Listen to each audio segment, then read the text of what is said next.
తెలంగాణలో ఇరిగేషన్ శాఖను బీఆర్ఎస్ సర్వనాశనం చేస్తుందని మంత్రి ఉత్తమ్ కుమార్ రెడ్డి ఆరోపించారు.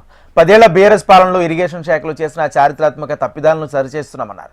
కృష్ణా బేసిన్లోనూ అన్ని ప్రాజెక్టులను తామే పూర్తి చేస్తామని హామీ ఇచ్చారు. హరీష్ రావు ఆరోపిస్తున్నట్లు నల్లమల సాగర్ ప్రాజెక్టుకు ఇంకా సిడబ్ల్యూసీ అనుమతి రాలేదని స్పష్టం చేశారు.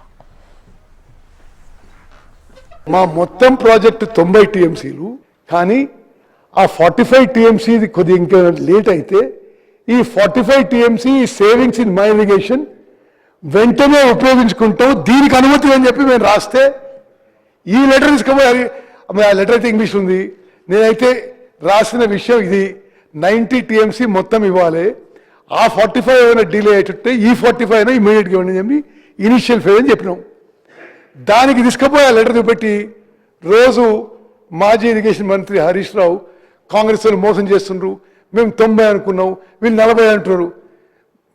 వాళ్ళు ఏ జియో అయితే తీసిండ్రో, పాలమూరు రంగారెడ్డికి వాటర్ సోర్సు ఏ జియో అయితే తీసిండ్రో, 45 TMC savings in my irrigation, 45 TMC Godavari water diversion, దాని ప్రకారమే పోతున్నాము. మేము కూడా అన్ని అనుమతులు సాధించి 90 టీఎంసీలతో Palamuru Rangareddy lift irrigation scheme పూర్తి స్థాయిలో ఈ టైంలో పూర్తి చేస్తామని చెప్పి మేము జిల్లా ప్రజలకి మాటిస్తున్నాం. తెలంగాణ ప్రజానీకానికి తెలియజేస్తున్నాం, ఈ బీఆర్ఎస్ పార్టీ బీఆర్ఎస్ ప్రభుత్వం తెలంగాణలో ఇరిగేషన్ శాఖని సర్వనాశనం చేయడం కాక మరి 1,83,000 కోట్లు ఖర్చు పెట్టి ఎక్కడ కూడా కొత్త ప్రాజెక్టు మరి మొదలుపెట్టి పూర్తి చేయలే, కట్టిన ఒక ప్రాజెక్టు కూలిపోయింది, మరి ఎక్కడ కూడా ఆయకట్టు ఇవ్వలే. వాళ్ళు ఏదో ఒక ఫాల్స్ నెరేటివ్, ఒక బదనాం చేసే ప్రయత్నం చేస్తున్నాము.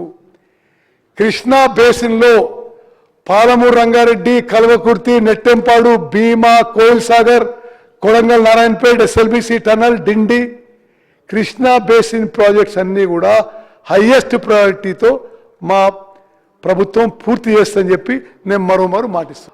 ముందుకు పోతాం, ఈ ఇరిగేషన్ ప్రాజెక్టులు పూర్తి చేస్తాం, కృష్ణా జలాల కోసం, మన హక్కు కోసం మనం పోరాడతాం.